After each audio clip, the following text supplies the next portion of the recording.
Good morning. You listen to FloorDaily.net, and I'm Kemp Harr.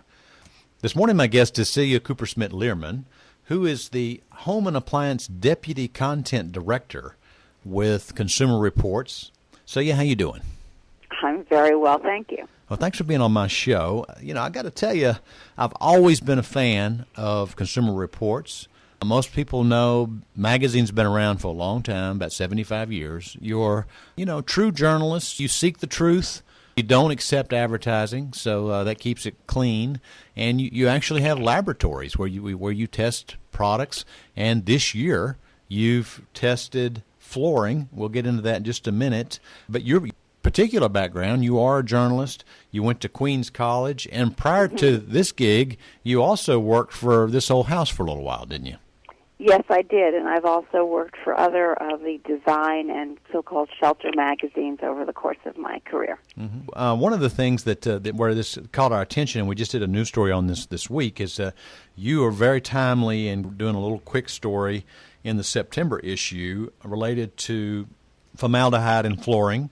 And I think the topic was breathe easier about your flooring. But earlier this year, your organization did an exhaustive research project and tested a whole lot of flooring and issued a flooring report. Let me just ask you, how often do y'all test flooring? We test flooring every year. Okay. And we're testing it on a continuous basis every year. Have you been doing this for a long time? We have been doing flooring ever since I've been with Consumer Reports, which is about 12 years, and I'm pretty sure they did that before that as well. Mm-hmm. Now, how do you choose the flooring that you test? Well, we're actually looking at industry data and industry trends to see what types of flooring are people buying, because we want to test the things that people are actually going to buy. We're looking to see what are the most popular types of flooring and the retailers, because in effect we want to, when someone goes to a store, we want to be testing the products that they're interested in. Yeah. Yeah, and that's, as I mentioned a little while ago, this is a $24 billion a year industry at wholesale value. So, I find it interesting. And some of the things that might complicate what you test is, there's private labels, there's foreign source goods, there's store brands. Deciding which ones to test and then which ones to rank and rate, I'm sure is a challenge, isn't it?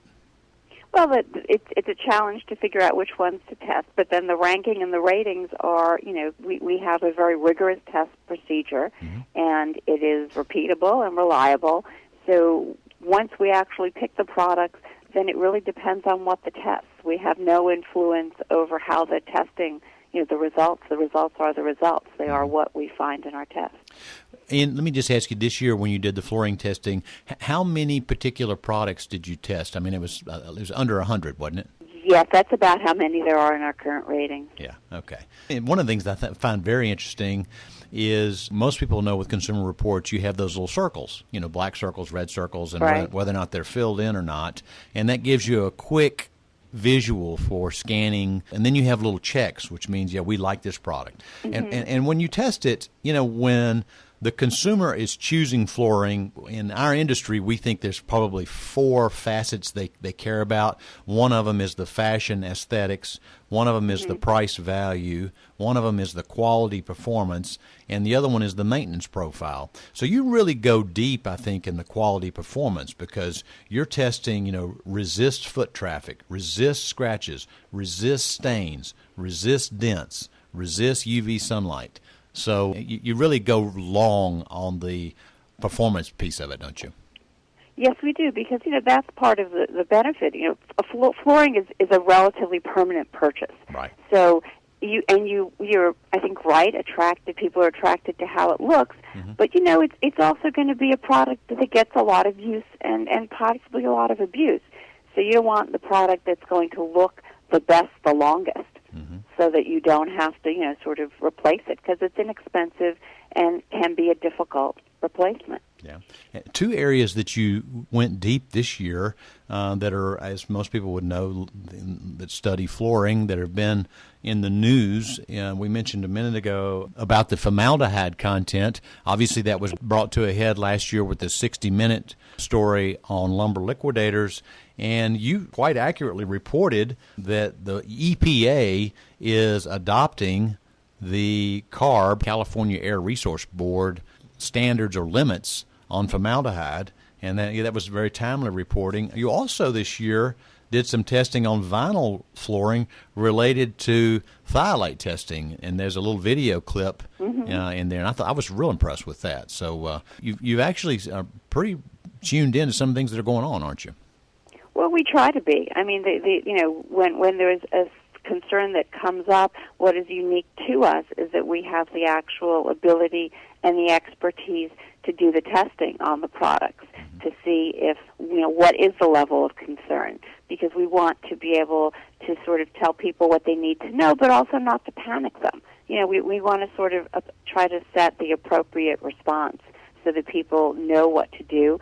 And as you said, in this story that we have currently up on our website, consumerreports.org, it talks about breathing easier about your flooring, and it sort of gives you an idea of what you need to know about formaldehyde in flooring and what you should do. So that way, whether you're buying a new floor or whether you have floors, we wanted to give people advice so they could feel comfortable. And after you do all this research and you write all this content, what are a few of your key takeaways, some of your learning, some of your ahas after you've done this research about flooring? Well, I think one of the things that was an aha this time around was this is the first time we actually, we know that wood looks are very, very popular with consumers. So I think one of the things that was surprising was this is the first year we actually did porcelain tile that has a wood look. We were very impressed with how well that product held up, and that's kind of an interesting option for people, especially if they are concerned about formaldehyde in flooring. We also were not really surprised by this finding, but were sort of it reaffirmed what we had thought as well, was that the solid wood products are not going to be problematic if you're concerned about things like formaldehyde or phthalates in your flooring. Though solid wood flooring is going to have less of an issue or no issue at all. That's right. Okay, and I think you go on to explain that part of the reason that you have elevated levels of formaldehyde is because of the glues that are used in the assembly process, right?